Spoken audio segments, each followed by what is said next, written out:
Meaning of Inauguration Day. Inauguration Day.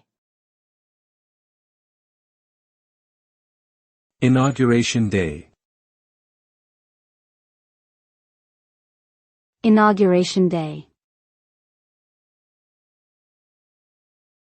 Inauguration Day.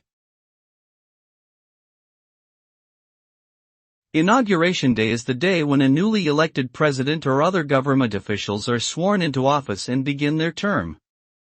In the United States, it occurs every 4 years on January 20th and signifies a peaceful transfer of power from one administration to the next.